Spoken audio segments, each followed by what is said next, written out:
Hey, this is Bastian from AndroidPIT. Today we have quite a special phone for you. In the last weeks and months there have been two companies who really pushed the limits, namely Oppo with the Find X and Vivo with the Nex series.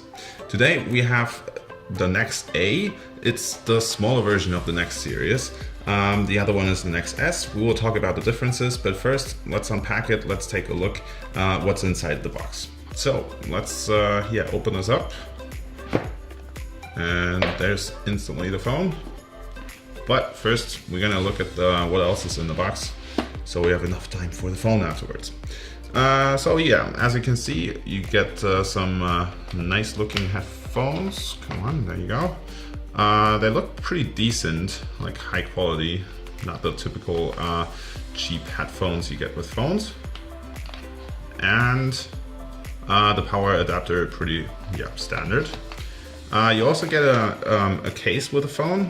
This looks actually quite decent. It's not the typical plastic see-through case. It's black. It has a really nice coating on the back. Not bad.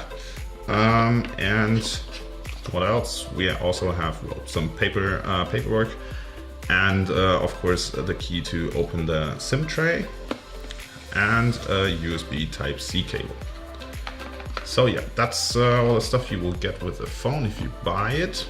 But let's get to the more important things in life, the phone itself. So let's take this out. Well, this first impression is really impressive, to be honest. I mean, it doesn't have a notch, obviously. So yeah, but it's a quite big phone. It has a 6.59 inch screen, sorry. Without a notch, without real bezels. It's really borderless, looks really good. While it's powering on, let's take a look around the phone. The back looks really nice. It's completely made out of glass with a really nice structure below that has some pretty nice light effects, as you can hopefully see on the camera.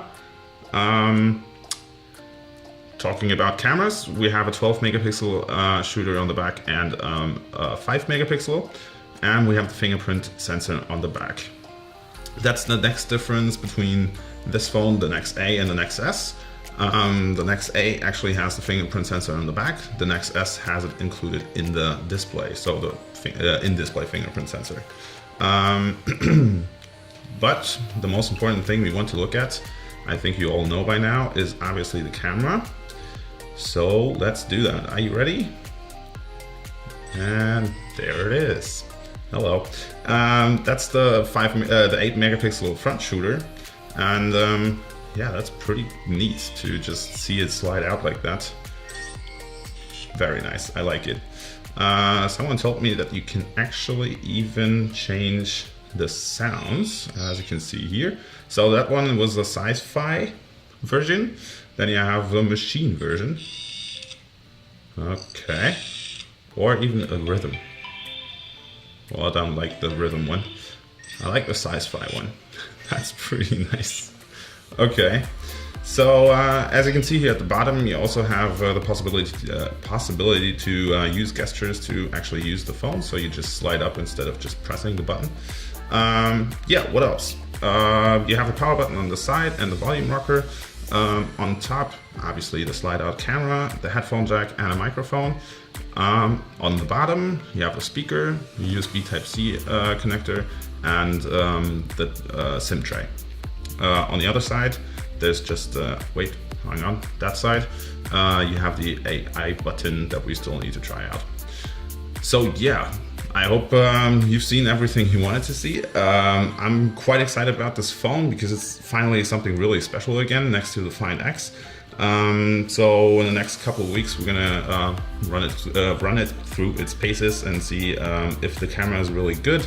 The whole idea of a sliding out camera actually makes sense after all. If you like this video, please leave a like and subscribe. And yeah, see you next time, guys.